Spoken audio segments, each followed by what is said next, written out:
Bonjour à toutes et à tous, c'est Kevin pour les Ludovores, on se retrouve pour un 128e menu crowdfunding, un menu cette semaine qui, vous le verrez, est assez hypocalorique, hein, donc prenez un morceau de sucre, un chocolat chaud, quelque chose, parce que sinon vous allez avoir un taux de glucides assez faible, hein, donc voilà, rassurez-vous, le menu sera court du coup, hein, puisqu'il n'y a pas de dessert cette semaine, et même les autres projets sont généralement plutôt des entrées que des plats principaux, et là ceux qui arrivent sur la chaîne pour la première fois se demandent un peu de quoi je parle. Le menu crowdfunding, cette émission dans laquelle je vous présente un peu l'essentiel des projets de jeux de société actuellement en cours de financement participatif, est divisé en trois parties, les entrées, les plats, les desserts, par ordre croissant d'intérêt subjectif et un peu objectif quand même. Et cette semaine, pas de dessert. Il y en a bien un qui aurait pu s'immiscer dans la catégorie des desserts en réalité, mais il ne s'agit qu'une réimpression avec une petite extension par-dessus, donc bof.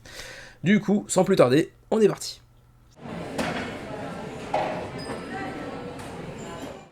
Je me moque assez souvent de Queen Games pour ses 73 campagnes annuelles sur Kickstarter. Eh ben, on est un peu dans un registre similaire, mais pour ce qui est du Wargame, avec Compass Games, qui également propose généralement quelque chose comme 5-6 campagnes par an, et toujours dans du Wargame, le plus récent étant Shoots Trooper, qu'on avait présenté il y a 3-4 semaines je crois, donc vraiment, ça date pas de très longtemps. Et donc ils nous reviennent avec Air and Armor, nouveau jeu, Würzburg, Tactical Armored Warfare in Europe, donc j'imagine qu'on est encore pendant la Seconde Guerre mondiale. Ah non, apparemment on est plutôt sur une simulation d'attaque potentielle soviétique sur l'Allemagne de l'Ouest dans le milieu des années 80, donc un truc plutôt uchronique j'ai l'impression. Pour le reste, hein, comme vous le savez si vous suivez le menu crowdfunding depuis quelques temps déjà, je suis pas du tout expert en jeu de wargame, hein, de jeux de guerre. Du coup, je ne saurais pas trop vous en parler en détail, d'autant plus que vous le voyez, hein, la campagne est très courte, voilà, il y a ça, et c'est tout. Donc voilà, sachez juste que c'est pour 2 à 7 joueurs, 14 ans et plus, complexité assez élevée apparemment, pour 3 à 12 heures de partie, donc j'imagine que ça dépend hautement du nombre de joueurs autour de la table, mais il y a aussi apparemment, non il n'y a pas de mode solo, c'est juste que apparemment c'est assez peu d'interaction, assez bizarre comme Solitaire High, bizarre. Peut-être pas beaucoup d'interactions, pour un jeu de guerre ce serait très étrange, allez savoir. Pour l'instant donc 150 contributeurs, 10 jours avant la fin de la campagne pour Air and Armor. On voit beaucoup de petits jeux en roll and write, en print and play sur Kickstarter depuis quelques années déjà, généralement des projets qui vont osciller entre 3 et 6 dollars, et qui ont l'avantage aussi d'être livrés juste à la fin de la campagne, donc c'est toujours plus agréable, mais, en revanche, c'est la première fois que je vois un jeu de course en print and play, c'est plus rare, et du coup assez intéressant. C'est encore une fois pour 3€, c'est un jeu pour 1 à 5 joueurs, pour 8 ans et plus, pour des parties d'environ 15 minutes, et pour l'instant, ce projet de DicePen a accumulé 157 contributeurs, et le projet est financé 10 jours avant la fin de la campagne, ça vient de Pologne, j'allais dire Hollande, pas du tout, de Pologne. 7ème projet pour DicePen, j'ai pas souvenir d'avoir vu leurs autres projets. Non, je connaissais pas pour le coup. Il y a pas mal de trucs assez, comment dirais-je, assez éclectiques, assez hétéroclites, puisque l'on voit des vitraux, on voit de la nature, on voit du rock and roll. Ouais, c'est assez étrange, toujours en print and play j'ai l'impression. En tout cas, c'est toujours plutôt joli en termes de présentation. Pourquoi pas, ma foi, je me laisserais peut-être bien tenter par un ou deux projets pour voir. Et puis là, c'est vrai que la proposition de faire un petit jeu de course de voiture en Roll and Write apparemment print and play, bah c'est quand même assez intéressant, puis en plus c'est plutôt joli, même si bon, une fois qu'on arrive sur les fiches de joueurs, c'est tout de suite beaucoup plus austère, mais ça présente quand même plutôt pas mal. Il faudra juste se munir quand même d'un dé et de crayons de couleur également, mais je crois que ça pourrait être tout en termes de matos. Voilà, pour le reste, je vous laisse un petit peu découvrir ce dont il s'agit, mais c'est vrai qu'à 3€, vous prenez pas non plus beaucoup de risques de toute façon pour ce petit jeu de course, hein. Si vous n'avez pas le temps de sortir Heat ou Flamme Rouge, sur le pouce, vous pouvez éventuellement tester un petit Race and Write, sachant qu'il y a quand même pas mal de niveaux de plage différents. Donc ça commence à 3€, mais ça peut monter jusqu'à 22, ce qui est pour un print and play par contre assez chéro, mais ça vient ajouter bien sûr des extensions, etc. Pas seulement des extensions d'ailleurs, mais aussi les autres jeux, hein. Je crois que c'est tous les autres jeux que j'ai eu tout à l'heure, un Vitreum, je trouve Wildlife aussi, Rock'n'Roll peut-être, je pense que c'est d'autres jeux. C'est ça, ouais, Vitreum, Industrialisation et Wildlife, donc d'autres jeux du même éditeur, toujours en print and play, donc bon, ça justifie aussi un petit peu le fait que le prix soit un peu plus conséquent, mais bon, ça reste relativement abordable. Voilà donc pour Race and Ride, 155 contributeurs, 10 jours avant la fin de la campagne. Si vous avez une affinité un peu particulière envers le pays du soleil levant et que vous suivez avec assiduité l'actualité du crowdfunding, vous connaissez peut-être Jordan Draper, un auteur américain qui a vécu ou qui vit encore, je ne sais plus, au Japon et qui a proposé toute une série de jeux sur Tokyo, mais également un petit peu sur Osaka quelque part. Si mes souvenirs sont bons, il n'y avait pas un truc sur Osaka aussi? Non, et ben, du coup je le bannis de mon existence. Il n'y a que Tokyo, c'est pas bien. Tokyo c'est le mal. Et donc du coup, il nous a proposé pas mal de jeux sur l'univers japonais, on va dire, hein, contemporain ou non, avec notamment une série donc, sur Tokyo, Dido Hanbaiki, Metro, Jutaku, etc. Import-Export également, toujours des jeux dans une toute petite boîte avec des composants assez bizarres. Et du coup, ah bah si, tu vois, c'est ici, Osaka Metro, voilà. Ah, je savais bien. Quoi qu'il en soit, il nous revient avec Tokyo Capsule Hotel, ces fameux hôtels assez particuliers qu'on ne voit peut-être qu'au Japon. J'essaie de trouver un exemple. Alors, un capsule hôtel, c'est une sorte de toute petite capsule dans laquelle vous pouvez entrer pour dormir. C'est dans un bâtiment, bien sûr, vous avez un bâtiment comme ça. Et à l'intérieur, plein de petites capsules. Ça fait un peu rétro-futuriste. Et vous allez dormir là-dedans. Voilà, c'est assez particulier. J'y ai dormi une fois avec mon frangin. C'était une expérience originale, assez intéressante, mais bizarre quand même. Quoi qu'il en soit, il nous propose avec ce nouveau jeu d'aller acquérir des parcelles de terrain et de construire des capsules hôtels les unes sur les autres, avec des composants toujours un petit peu bizarres, hein, comme à l'accoutumée, j'ai envie de dire. C'est souvent assez étrange en termes de composants, assez minimaliste, pas forcément très très joli pour le coup, avec plein de petits éléments justement faisant référence aux capsules hôtels, des éléments de 3D, etc. Et ça présente un peu, en gros, comme ça, c'est assez étrange. Globalement, la page est pas super bien présentée, mais sachez que c'est un jeu dans lequel vous allez donc, bien sûr, investir et faire des emprunts aussi pour pouvoir acheter et développer votre réseau d'hôtels, de capsules hôtels. Il y aura aussi du troc entre les différents joueurs et bien sûr une phase où vous allez avoir des revenus grâce à ce que vous aurez réussi à construire jusqu'à maintenant. C'est pour 2 à 5 joueurs, c'est pour 60 à 120 minutes la partie, donc c'est quand même un jeu assez long dans une toute petite boîte mais avec une durée de partie assez conséquente malgré tout et avec une allure toujours un petit peu étrange comme c'est souvent le cas de cette série de Tokyo de Jordan Draper. Je crois qu'il y a aussi, oui c'est ça, la possibilité de mettre la main sur les anciens jeux de Jordan Draper durant la campagne. Par contre, il vous faudra acheter une copie du nouveau jeu, donc de Tokyo Capsule Hotel, pour pouvoir vous permettre d'obtenir un discount de 40% sur les autres jeux du catalogue, comme c'est écrit ici. Voilà, c'est après tout, je ne veux pas faire trop non plus de présentation détaillée du jeu, parce que c'est un jeu qui est assez difficile à décrire et je suis pas sûr moi-même d'avoir tout compris. Tokyo Capsule Hotel, donc 438 contributeurs pour l'instant, assez beau résultat, 11 jours avant la fin de la campagne et déjà près de 35 000 € d'engrangés. Le premier gros beat de la semaine, il est sur GameFound avec The Arena of Barad-dûm de Horned Toad Games. C'est un jeu avec des miniatures, de confrontation pour 2 à 6 joueurs, 45 minutes la partie dans un monde de epic fantasy, tout ce qu'il y a de plus classique, avec une arène et de la lave partout, des cartes pour effectuer différents types d'actions et se foutre sur la tronche.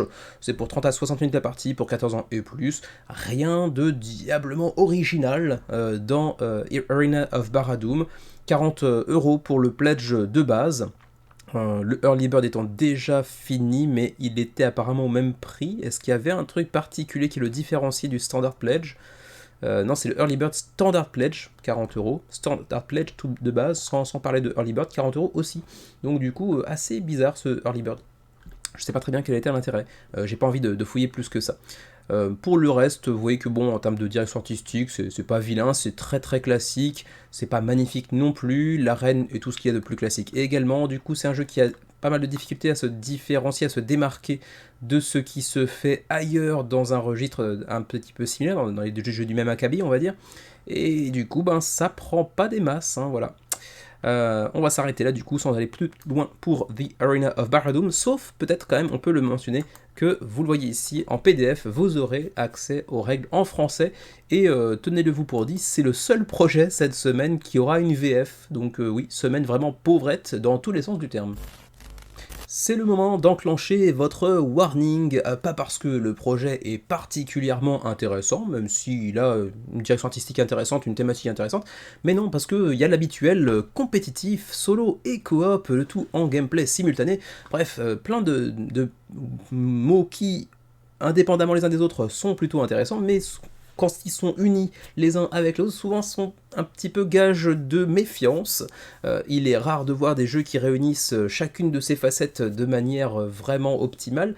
Donc quand c'est compétitif, solo ou coop, bon, on peut se poser certaines questions, mais ils me feront peut-être me corriger une fois le jeu sorti, je ne sais pas, peut-être que ce sera absolument génial dans toutes les configurations. Quoi qu'il en soit, c'est pour 12 ans et plus, pour 1 à 4 joueurs, voire 8, peut-être avec une extension, ou avec une deuxième boîte, je ne sais pas, on verra ça plus tard, et c'est pour 20 à 50 minutes la partie. On nous parle d'un jeu extrêmement rapide et nerveux avec beaucoup de combos et plus de 200 cartes, avec donc un gameplay en simultané comme j'ai dit tout à l'heure, mais pas de VF. Pour donc AI Apocalypse, j'ai pas encore dit le nom du jeu, 424 contributeurs pour l'instant, 18 jours avant la fin de la campagne et déjà 16 000 € d'engrangés. Ça nous vient de Holy Moly, premier projet de cet éditeur qui nous vient de Berlin, donc en Allemagne, et c'est l'œuvre d'un auteur qui s'appelait déjà, j'ai oublié, Marian quelque chose. C'est son premier jeu, et donc voilà, rapide, en engine building, absolument aucun downtime, donc pas de temps d'attente entre les joueurs, ça c'est plutôt agréable, énormément de combos à l'imaginer, jusqu'à 8 joueurs, bon, à voir, plus de 200 cartes en solo, en coop ou en compétitif, avec une toute petite boîte qui contient un gameplay absolument révolutionnaire, et des composants de grande qualité. Bon, en même temps ce ne sont que des cartes, donc les composants ont rien de spécial en fait, enfin si, il y a une boîte magnétique. Ça, c'est cool. Alors, il y a peut-être quelques petits jetons aussi qui traînent par-ci par-là, mais là, de ce que l'on voit, c'est quand même essentiellement des cartes, donc les composants extraordinaires. Bon, ok. Malheureusement, donc, encore une fois, pas de français, donc ça, c'est un petit peu dommage, mais vous voyez qu'on est sur un univers un petit peu post-apocalyptique, cyberpunk, on va dire, qui est plutôt pas vilain en termes de présence sur table, enfin de représentation visuelle, on va dire. Par contre, attention, il y a un petit peu d'IA là-dedans, hein, qui a été utilisé pour la base des illustrations des cartes. Elles ont été ensuite revues, corrigées par des humains pour le coup, mais il y a quand même eu de l'IA qui a été utilisée. Donc voilà, si vous êtes un petit peu sensible à ce genre de choses-là, sachez-le. Pour le reste, hein, relativement classique, hein, gestion de main, énormément de combos. Pour du engine building, ça peut être assez sympatoche sur le papier, en tout cas ça présente plutôt pas mal. C'est pas très cher en plus de ça, comme vous le voyez, hein. 27 € pour le pledge standard, avec le core game, le jeu de base vraiment. Et puis ensuite, si vous prenez le All Gameplay Pledge Core plus extension, c'est donc 35 € pour avoir la même chose que ce qu'on a vu tout à l'heure, plus l'extension, avec un mode campagne apparemment d'ailleurs. Ensuite, 5 à 8 Player All-in Pledge 2 Core, donc oui c'est bien ça, c'est 2 boîtes du jeu de base, plus l'extension à 54 €, ça reste relativement abordable malgré tout, le tout pour un jeu qui dispose d'un mécanisme que j'aime bien, qui est le engine building, avec des artworks qui sont pas dégueux non plus, même s'il y a un petit peu d'IA là-dedans. Pourquoi pas, ma foi, c'est pas très cher, reste à voir également ce qu'il en est des shipping, mais ça va être relativement classique aussi à ce niveau-là. Donc voilà pour ce qui est de AI Apocalypse, 424 contributeurs, 18 jours avant la fin de la campagne. Ce qui est bien avec les jeux de DVG, hein, de Dan Verson Games, c'est que ils nous surprennent jamais, hein, c'est généralement assez vilain, hein, visuellement parlant, ça ne vend pas du rêve, hein, il faut tout à fait être honnête, et encore le dernier Vikings était pas trop vilain, mais là du coup ils nous reviennent avec Warfighter Thor, et là j'aime bien ne serait-ce que la possibilité, hein, qu'il m'offre de prononcer un titre comme ça, un Warfighter, ça passe, mais derrière le Thor, j'aime bien. 128 contributeurs, 19 jours avant la fin de la campagne. Le jeu est financé comme vous pouvez le voir, hein, d'ores et déjà. Et c'est donc un jeu de guerre, encore une fois, hein, ils sont vraiment là-dedans eux aussi.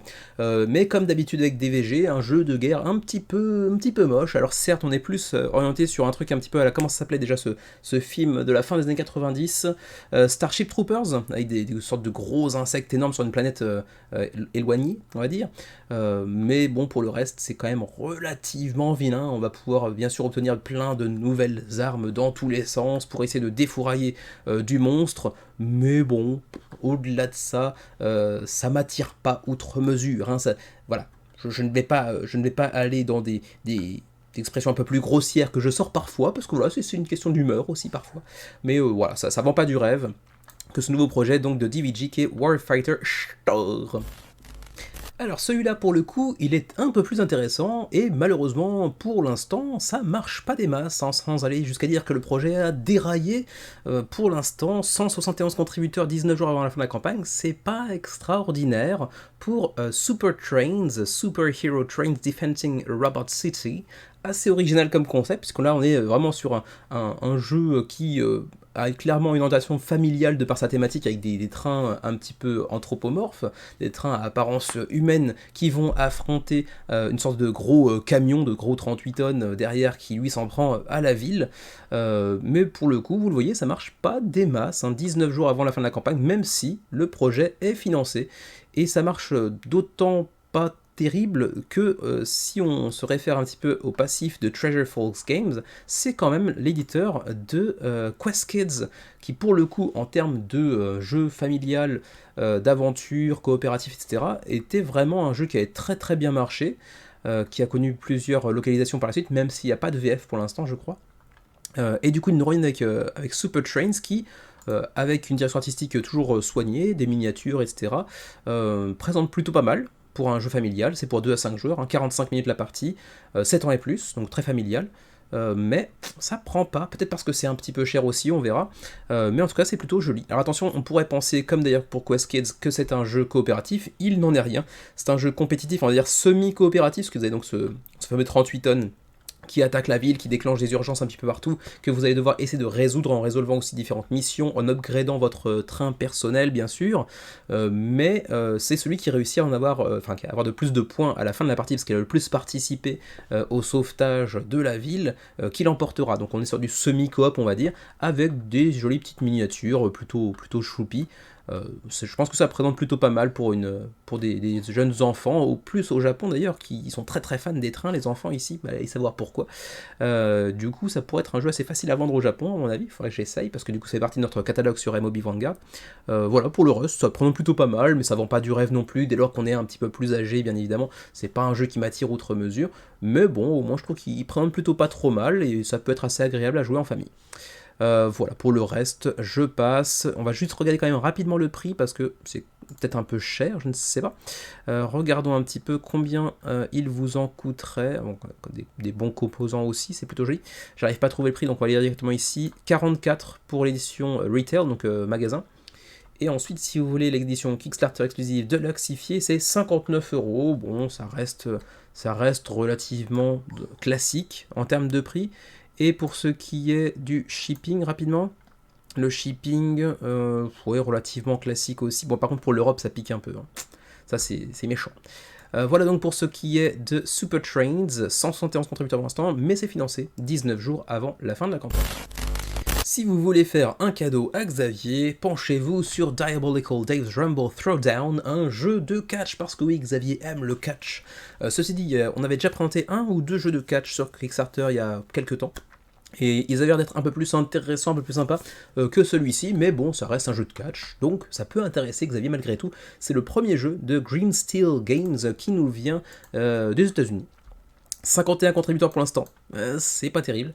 Près de 6 000€ d'engrangés, il en faut 27 000, donc on est quand même assez loin, ça risque de mordre la poussière hein, avant de pouvoir financer. 25 jours avant la fin de la campagne, c'est pour 3 à 6 joueurs, pas de mode 2 joueurs pour un jeu de catch, c'est quand même un petit peu dommage. 1 à 3 heures par contre, ça c'est très très long, je pense que c'est aussi une des raisons qui fait que le jeu marche pas terrible, c'est que on est sur un jeu avec un profil, une configuration un peu bizarre, 3 à 6 joueurs, 1 à 3 heures de partie pour 14 ans et plus. Bon, après, jeu de catch, donc vous doutez bien un petit peu de ce qu'il va falloir faire, hein. On va bien sûr jouer avec des cartes, un jeu de gestion de main, avec aussi un petit peu de jet de dés pour se foutre sur la tronche. J'imagine qu'il y a un mode par équipe, parce que si c'est de 3 à 6, j'imagine qu'on peut faire des 2 contre 2, des 3 contre 3 peut-être. Allez savoir. Pour le reste, visuellement, ça présente pas trop mal, c'est plutôt pas vilain, mais vraiment une fois encore une configuration un peu particulière de ce jeu, 3 à 6 joueurs, 1 à 3 heures de partie, avec des extensions également, hein, Infernal Invasion, avec de nouvelles superstars, Breaking Kayfabe, ouais, je sais pas ce que c'est, nouvelles attaques, de nouvelles armes, etc. Le jeu de base est à 60$, pardon, ce qui est quand même un petit peu cher, 100€ si on prend les extensions avec, 300 si on prend du retail, mais là c'est encore autre chose bien sûr. Ensuite il y a des pledges mécénat bien sûr à 500$ pour acheter un lutteur à son effigie, etc. par exemple. Voilà donc pour ce qui est de Dave's Rumble Throwdown, le nouveau jeu de catch qui pour l'instant ne prend pas son envol.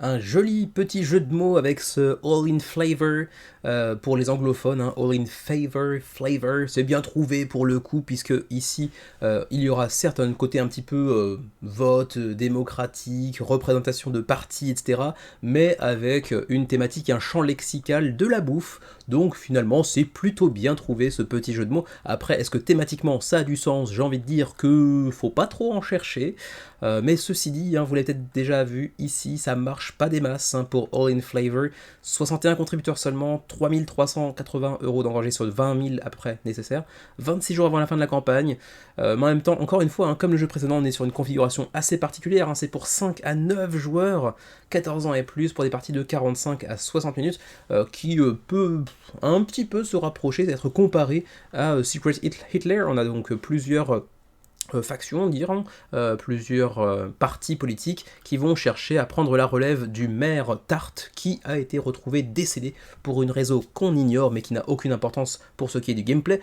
Le truc c'est juste que vous allez faire partie soit des épicés, soit des sucrés et vous allez chercher à prendre le pouvoir. Parfois vous allez également changer de parti, vous allez devoir essayer de déduire qui fait partie de votre parti et qui n'en fait pas partie. Ça fait beaucoup de parties dans la même phrase.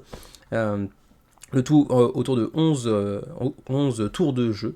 Bon, ça va pas l'air d'être fantasmagorique, mais en même temps, je suis pas le cœur de cible. Les jeux de déduction de ce type-là, en tout cas, sont pas trop quelque chose qui m'attire. Mais ceci dit, ça a une thématique assez originale, c'est plutôt joli dans son style, et ça coûte pas extrêmement cher, même si pour un jeu de déduction slash ambiance, 45$ c'est pas non plus donné, et il faut bien sûr ajouter par-dessus le shipping que vous trouverez en bas de page comme à l'accoutumée. Pas de VF en plus pour All in Flavor, 61 contributeurs pour l'instant, 26 jours avant la fin de la campagne. Juste par curiosité, y a-t-il des Français sur le projet? Comme ça je regarde. Non, aucun. Essentiellement les États-Unis, un peu de Canada bien sûr, Allemagne, Corée du Sud, Singapour, mais pas de France pour All in Flavor. Et ben ma foi, c'est près tout pour ce projet, on passe au suivant. Et oui, on n'en a toujours pas fini avec les entrées de la semaine, hein. Je vous le dis, il y a quasiment que ça cette semaine, il y a quasiment que des entrées. Le prochain, c'est Heroes of the Sanctum, un jeu de cartes stratégiques, donc essentiellement de la gestion de main, 360 contributeurs, 20 000 € d'enjeux, là au moins c'est financé, 26 jours avant la fin de la campagne. Je me demande si on a passé 500 contributeurs aujourd'hui pour l'instant. Je crois pas, hein. J'ai pas souvenir en tout cas. Il y a quand même pas beaucoup de campagnes qui font beaucoup de backers cette semaine. Quoi qu'il en soit, avec Heroes of the Sanctum, on est sur un jeu pour 1 à 4 joueurs, 14 ans et plus, pour des parties de 45 à 90 minutes. Un jeu donc stratégique, déterministe, qui se base aussi sur du jeu solo, hein. On a clairement une variante solo qui est peut-être même la base d'origine du jeu, hein, et sur lequel ensuite on s'est orienté vers un jeu jusqu'à 4 joueurs, qui contient aussi une extension multiplayer, c'est ça. Mais à la base c'est plutôt un jeu solo, c'est ce que je disais, ouais, c'est ça. Un jeu d'aventure solo, dans un univers sombre, post-apocalyptique, enfin fantasy post-apocalyptique, assez original comme combinaison, dans lequel vous allez donc vivre différentes aventures. Bon, ça a pas l'air d'être plus mauvais que d'autres, hein, mais il y a quand même beaucoup de texte sur les cartes, et pas de version francophone, donc si vous n'êtes pas trop ami avec la langue de Shakespeare, ben c'est pas forcément un jeu vers lequel vous devriez vous orienter. Pour le reste, on a éventuellement quand même beaucoup d'icônes, donc peut-être que ça facilite aussi un petit peu la prise en main du jeu, mais quand même beaucoup de texte, donc ça me semble un petit peu compliqué si on n'est pas un petit peu anglophone quand même. Voilà, pour le reste, combien que ça coûte tout ça? Alors, ici on a le pledge de base, 31$ pour donc Heroes of the Sanctum, donc le jeu de base uniquement, mais vous ne pouvez pas jouer en multijoueur avec seulement ça. Par contre, vous avez ensuite à 59 livres, donc 75$, l'extension qui vous permet de jouer en multiplayer pour le coup, plus Epic Expansion, plus Comic Cane Pen Book, donc plusieurs ajouts pour 75$ au lieu de 31$ pour le jeu de base. Donc attention, ça peut quand même coûter un petit peu cher. Là encore aussi, l'accès à un pledge de mécénat pour inclure votre visage ou le visage de quelqu'un que vous appréciez dans le jeu éventuellement pour 250$, mais bon, ça pique un petit peu aussi. Voilà ma foi ce que je peux vous dire pour Heroes of the Sanctum. J'entre pas trop dans les détails, parce qu'encore une fois, pas de VF pour un jeu qui est beaucoup de texte, c'est quand même un petit peu dommage. 360 contributeurs, près de 20 000 € d'engrangés, 26 jours avant la fin de la campagne. La dernière entrée de la semaine n'est pas un jeu, mais elle parlera quand même à beaucoup de gamers, puisque c'est la nouvelle campagne de Mr. Meeple Board Game Cloth Season 7. Il fallait le prononcer en un seul souffle, la 7ème saison de Mr. Meeple qui vend en gros des fringues qui se basent sur l'univers du jeu de société. Donc voilà, si vous voulez arborer votre hobby sur vos fringues, c'est peut-être l'occasion de le faire avec cette 16ème saison des fringues de Monsieur Meeple, 182 backers pour l'instant, 10 000 € d'engrangés pour l'instant, hein, 27 jours avant la fin de la campagne. Alors bien sûr, il n'y a pas de joueurs, il n'y a pas de mécanisme, etc. C'est juste des fringues.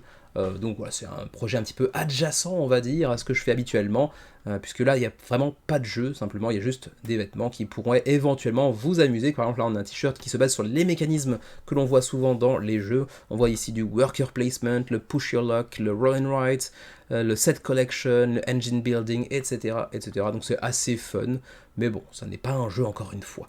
Il y a même un tribute, donc une sorte de petit hommage aux jeux de Board and Dice, tous les jeux qui commencent par T, hein, donc Tekkenu, Tiletom, Tawantinsuyu, Teotihuacan, etc. etc. Voilà, on continue. Après, ça, j'en ai spoté un, en vrai, pour Xavier, si jamais c'est pas trop cher à voir, parce que Xavier, il est toujours vert. Il veut toujours la couleur verte. Allez savoir pourquoi. Moi, je m'en fous de la couleur. Je sais pas, vous me direz en commentaire quelle est votre couleur favorite pour les jeux de société. Moi, je m'en bats littéralement les joncs. Mais donc lui, Xavier, c'est le vert. Hein. Donc voilà, peut-être que si c'est pas trop cher, que si les frais de port sont pas trop pétés, pourquoi pas en prendre un pour Xavier, pour le fun, qu'il portera bien sûr sur la chaîne pour chacune des vidéos.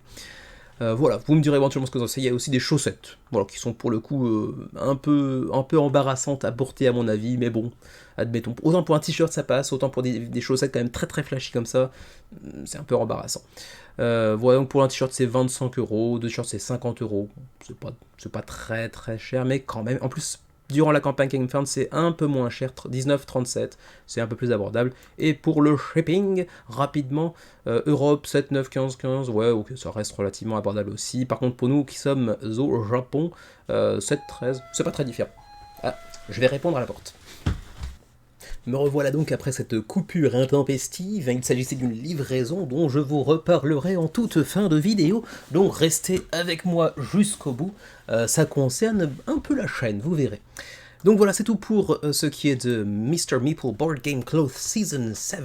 Vous offrirez-vous un petit t-shirt sur le jeu de société, 10 500 € d'engrangés 27 jours avant la fin de la campagne du côté de chez GameFound. J'ai jamais très bien compris l'intérêt des campagnes Awaken Realms Vault, et c'est une nouvelle campagne de ce type, pour le coup, hein, de Awaken Realms sur GameFound, Heroes and Companions, donc des éléments de deluxification pour certains jeux, des éléments de gameplay un peu pour ici Etherfields, Nemesis, Tainted Grail et aussi ISS Vanguard, mais c'est pas des jeux, c'est juste que ça vient s'ajouter potentiellement à des jeux que vous possédez déjà. C'est de la grosse deluxification, hein, c'est très très beau, certes, mais ça a pas l'air d'être vraiment très nécessaire, donc je ne sais vraiment jamais très bien quoi en penser. Alors, il y a des détreks là, c'est effectivement, vraiment c'est en résine, c'est vraiment très beau, il y a de très belles miniatures, etc. Mais comme je suis jusqu'à maintenant pas très très fan des projets de Awaken Realms, on est baqué 1 et c'était le plus inattendu, même pour moi. Du coup, les packs donc Awaken Realms Vault me parlent pas du tout. Donc vous me direz éventuellement ce que ça apporte pour vous, hein, si vous êtes amateur de Awaken Realms, des jeux qui sont sortis. Est-ce que pour vous, les Awaken Realms Vault, ça vous parle ou pas? En tout cas, les miniatures sont toujours aussi belles, hein, là-dessus, il n'y a vraiment aucun souci, il n'y a aucune question à poser à ce sujet. C'est toujours du très très beau matos, bien évidemment. En plus, avec le lavis, c'est vraiment magnifique, hein, c'est très très beau. Mais au-delà de ça, encore une fois, je sais pas du tout ce que ça vient apporter et à qui ça vient l'apporter en réalité. Donc je suis toujours un petit peu perplexe face à ces campagnes-là, d'autant plus que ça coûte quand même un petit peu cher. On voit quand même, ça peut passer à du 109 assez rapidement pour le RPG Essential Pledge. Alors oui, vous pouvez utiliser certainement ces éléments pour du RPG aussi, parce que c'est très très classe, ok, d'accord, mais AR Box, Board Game Dice Bundle, ok, donc des sets de dés pour chacun des jeux mentionnés plus tôt. Il y a aussi Tainted Grail, je ne l'ai pas mentionné tout à l'heure peut-être, Etherfield, Ice's Vanguard, Nemesis, donc des sets de dés un petit peu deluxifiés. Oui, oui, c'est très classe, c'est très sympa. Ils sont vraiment à l'effigie des jeux en question, donc là de ce point de vue là aucun problème, c'est de la deluxification à outrance, c'est très beau, mais je suis pas convaincu outre mesure, et c'est aussi la raison pour laquelle je le place uniquement dans les entrées de la semaine là aussi, parce que bah, je vois pas très très bien l'intérêt, et d'ailleurs au demeurant vous voyez que Awoken Realms qui font généralement quand même des grosses campagnes et beaucoup de backers, bah seulement 717 backers, c'est pas énorme non plus, donc je pense que les backers eux aussi sont un petit peu perplexes face à cette campagne en tout cas. 717 backers, 12 jours avant la fin de la campagne, pour AR Vault Heroes and Companions. Et du coup, ben, c'est aussi la fin des entrées de la semaine, et du coup il reste un seul projet. Vous voyez, je vous ai dit que c'était un menu très très léger cette semaine. C'est confirmé, il ne reste qu'un seul projet, et en plus c'est même pas un dessert, c'est donc un plat principal d'un jeu qui est déjà sorti, qui propose juste une extension et une réimpression, donc vraiment on fait ce qu'on peut cette semaine. Hein.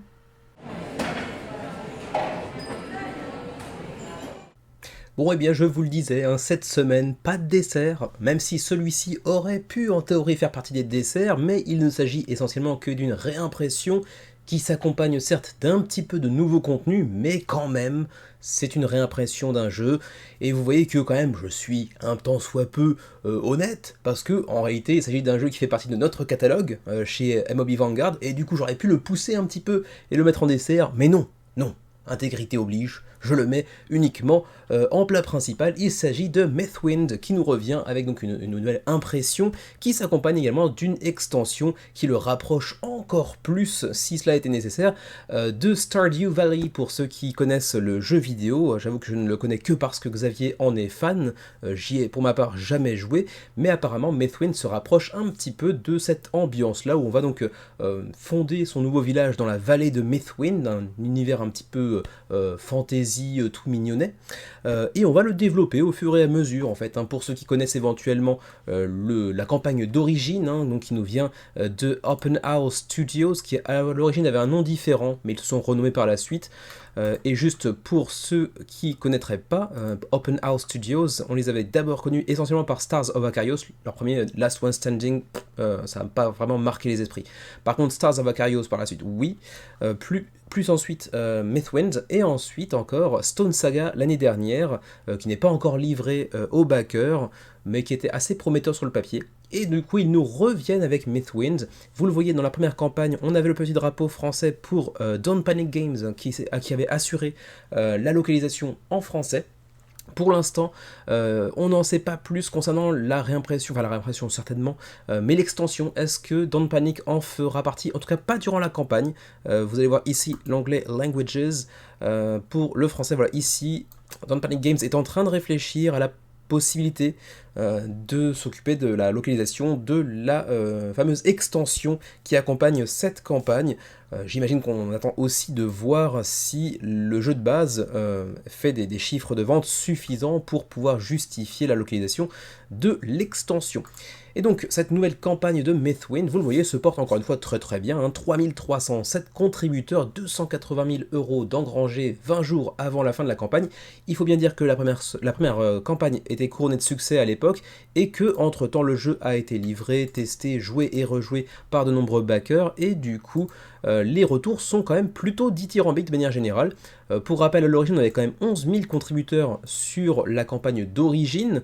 Là, actuellement, 3300 en fin de première semaine. Ça risque d'être un peu compliqué quand même d'aller chercher un résultat aussi conséquent. Mais quand même, on ne sait jamais, les derniers jours peuvent quand même rapporter un nombre de backers assez conséquent aussi. Donc on verra bien, mais on est parti pour au moins 8000, 9000, peut-être un peu plus que 10 000, on verra bien d'ici la fin de la campagne. Pour rappel donc, Mythwind, jeu pour 1 à 4 joueurs en coopératif ou donc en solo, pour des parties de 30 à 60 minutes, mais potentiellement plus, parce que en fait c'est un jeu avec un concept assez intéressant, assez unique, qui pourra plaire comme déplaire à certains, qui fait de lui en fait un jeu qui n'a pas de fin. Voilà, c'est un jeu sans fin, pas d'objectif précis, vous aurez des objectifs, des missions, etc. Mais il n'y a pas de fin véritable, il n'y a pas d'échec ou de réussite. Simplement, vous allez enchaîner les parties et le monde est persistant, donc il va évoluer au fur et à mesure que vous continuez vos parties. Vous aurez différents personnages qui vont venir donc agrémenter l'aventure et participer à la fondation de ce fameux village de Mythwind, enfin dans la vallée de Mythwind, le développer en fonction des, comment dirais-je, des capacités spéciales qui sont les leurs, parce qu'il y a là de la symétrie entre chacun des personnages. Je pense que c'est un jeu qui se joue très très bien en solo, certainement, même si on a la possibilité d'y jouer en multijoueur, en coop bien évidemment, mais je pense que c'est un jeu qui se prête plutôt bien au solo, à vérifier, j'ai pas pu le tester pour ma part, mais c'est l'impression globale qu'il m'en donne. Le principe que vous voyez ici, hein, c'est le cozy gaming, donc un jeu un peu cozy, un jeu chill, un jeu tranquille, pas un jeu stressant, quoi, en gros, un coop, sans échec, avec des personnages uniques, asymétriques, qui auront chacun leur propre spécificité et également leur propre mécanisme pour pouvoir développer le village, oui c'est ça. Donc chacun des personnages va avoir ses propres spécificités et ne se jouera fondamentalement jamais comme un autre. Et ça c'est plutôt intéressant. Chaque personnage va en fait être un jeu un peu à entière, entre guillemets, avec des objectifs communs, mais une mise en œuvre radicalement différente. Et avec une narration qui va venir émerger de vos parties. On n'a pas de gros blocs de texte dans un livret de campagne, etc., mais simplement une narration qui va émerger de vos parties, de comment ça va se dérouler au fur et à mesure, en gros. Alors, continuons avec les niveaux de pledge. Vous avez ici le Mythwind Pledge, donc c'est le jeu de base, hein, à 85$ durant cette campagne, avec les contenus que vous voyez à l'intérieur, avec les game trays pour chacun des personnages que vous pourrez contrôler. Par exemple, ici, on voit la Crafter, donc le craft, bien évidemment, comme vous pouvez l'imaginer, qui aura donc bien sûr ses spécificités et ses mécanismes propres. Radicalement différent du tray du farmer par exemple, hein. Lui le fermier, vous voyez que c'est déjà pas du tout la même tronche en termes de plateau, lui va bien évidemment plutôt être amené à faire des récoltes, à planter de nouvelles plantes, etc. etc. Ensuite on a la marchande qui elle va bien plutôt faire du commerce et essayer de développer le village en se basant sur ça. Et puis ensuite on a The Ranger, donc l'espèce d'éclaireur qui lui va partir un petit peu à la recherche de ressources pas encore explorées, et ainsi de suite, avec les miniatures qui vont bien avec, bien sûr, qui sont plutôt classe. Globalement c'est un jeu qui a une très très belle direction artistique, hein, de manière générale.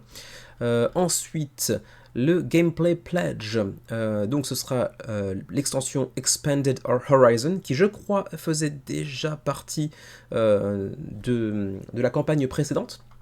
Donc avec le contenu supplémentaire que vous voyez ici, The Innkeeper, donc l'aubergiste également, qui va venir accompagner les autres héros. Ensuite, Friends and Family, ça pour le coup c'est nouveau. C'est une nouvelle extension qui vient rajouter des nouveaux personnages qui vont pouvoir devenir des connaissances, puis même des amis, et devenant des amis, ils vont aussi pouvoir débloquer de nouvelles compétences, de nouveaux bâtiments, etc. Donc ça a vraiment une importance prépondérante, et ça va aussi rapprocher encore plus le jeu de ce que pouvait proposer en jeu vidéo Stardew Valley pour le coup. Ensuite, ça on passe. Qu'est-ce que c'est? Ah, ça c'est l'aubergiste, on l'a déjà vu tout à l'heure.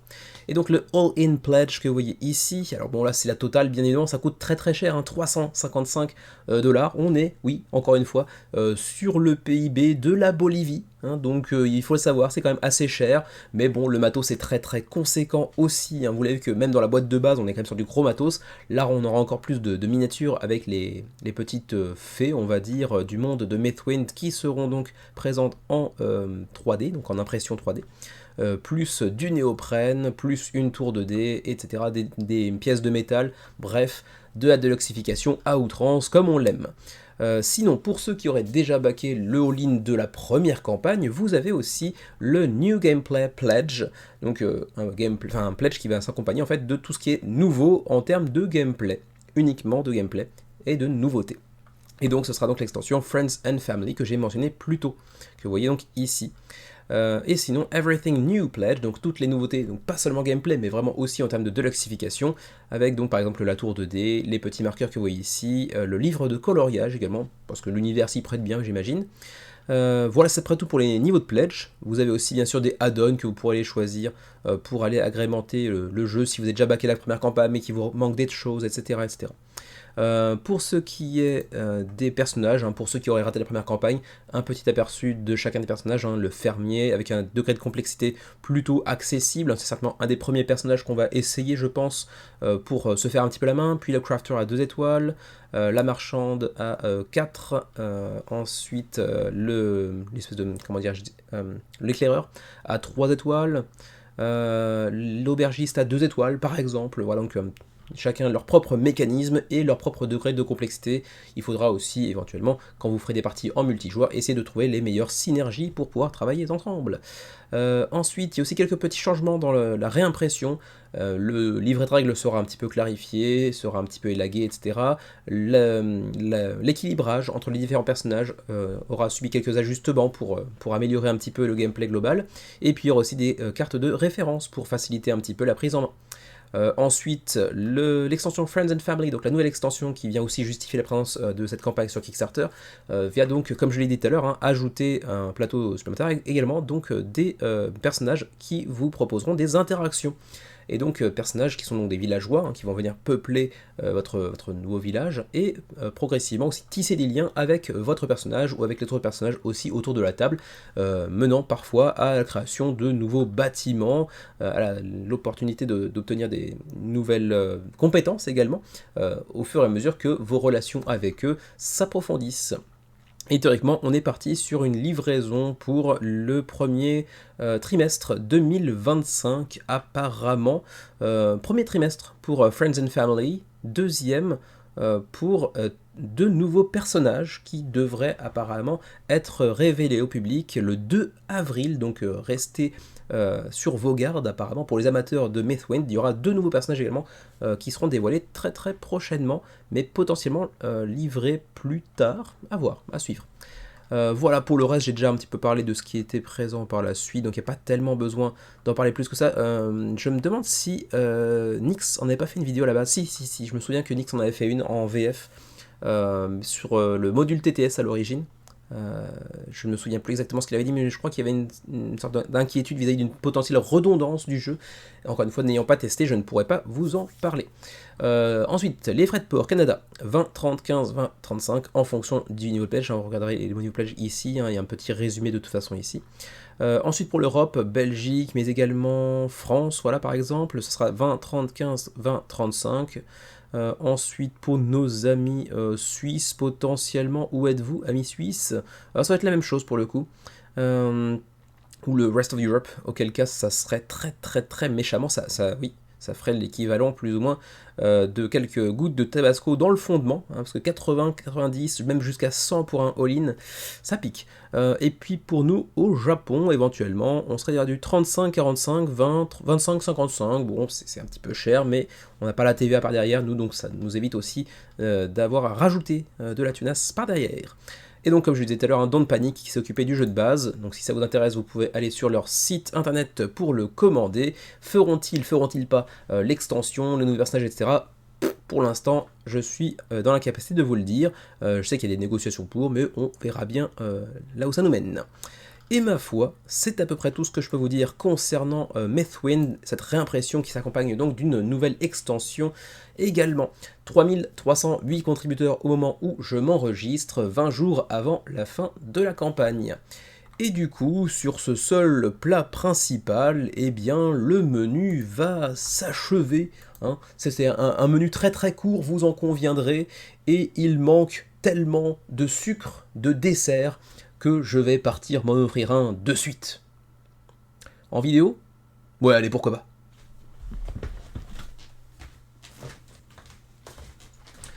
Voilà, chose promise, chose due. Hein, je vais me taper un dessert sous vos yeux. Voilà, une glace chocolat menthe. Parce que c'est mon petit faible. Hein, je sais que certaines personnes n'aiment pas beaucoup le chocolat menthe parce que ça leur fait penser à du dentifrice. Moi, j'adore. Et si c'est pas votre cas, je vous apprécie quand même. Voilà, du coup le menu crowdfunding est terminé pour cette semaine, on se retrouve bien sûr la semaine prochaine, et entre-temps, peut-être y aura-t-il encore une vidéo. Ah oui, bah de toute façon, lorsque vous verrez cette vidéo, la vidéo d'Expli Party de Sweet Mess, autrement dit en français c'est du gâteau, sera déjà publiée sur la chaîne. Je fais fondre un peu ma glace parce qu'elle est trop froide. Et du coup, dans quelques jours, vous aurez aussi la review de c'est du gâteau, pour vous parler un peu plus de nos impressions après vous avoir présenté les règles, et une partie dans laquelle je fous encore une tannée à notre cher Xavier. Voilà, sur ce, je vous souhaite de passer une bonne fin de journée, jouez bien, prenez soin de vous et de vos proches surtout, c'est toujours et encore le plus important, et puis bah sur ce, moi je m'en vais déguster ma glace chocolat menthe. À la prochaine. Non mais merde les gars, vous me prévenez même pas. J'ai parlé tout à l'heure de la livraison qui était arrivée, je vous dis je vous la présente à la fin de la vidéo, personne réagit alors que la vidéo se termine. Heureusement que je suis là, hein, parce que sinon on n'en aurait pas parlé. Quoi qu'il en soit, tout à l'heure, si vous étiez attentif, pendant un morceau de la vidéo, j'ai reçu une livraison, vous avez entendu la sonnette, vous n'avez pas entendu mon fils qui s'est réveillé de sa sieste, pas de très bonne humeur après par contre, mais quoi qu'il en soit, j'ai reçu donc des petites choses en relation avec la chaîne, en relation directe avec la chaîne, mais ce n'est pas un jeu, ce ne sont pas des jeux non plus, c'est, et je l'avais promis depuis belle lurette, ça y est, une caméra, voilà. Ainsi qu'un petit trépied, et puis un gros trépied aussi pour filmer la table du dessus, parce que là, le matériel qu'on a pour l'instant pour filmer de dessus, si on touche la table, ça vibre, c'est dégueulasse, c'est pas agréable. Donc du coup, voilà, je suis un peu mieux équipé désormais, et cette caméra peut aussi faire webcam, donc oui, vous aurez certainement ma tronche en 4K à partir du prochain menu, ce qui n'est pas forcément un cadeau pour vous, mais bon, que voulez-vous, hein, grâce à votre fidélité petit à petit, hein, on chope un peu de matos, pas pour se professionnaliser, parce que quand même ce serait pousser un petit peu mémé dans les orties. Voilà, ça faisait bien longtemps que je n'avais pas utilisé cette expression. Mais donc voilà, on essaye d'upgrader petit à petit notre matériel pour vous proposer toujours des vidéos de meilleure qualité, même si intrinsèquement la qualité est dans le contenu et non dans l'apparence, mais quand même ça va de pair. Sur ce, cette fois-ci, je vous laisse vraiment, et oui, je ne me suis pas rechangé, je suis donc en pyjama. C'est la première fois, je pense, que je fais une apparition en pyjama sur la chaîne, mais bon, on s'en fout. Il y a assez peu de personnes en vrai qui vont jusqu'à l'outro, à mon avis, donc je devrais être à peu près safe, même si je ne doute pas qu'il y en a 3-4 qui, pour m'emmerder, vont prendre des screenshots et faire des mèmes avec. C'est pas une invitation, mais presque. Allez, sur ce, à la prochaine.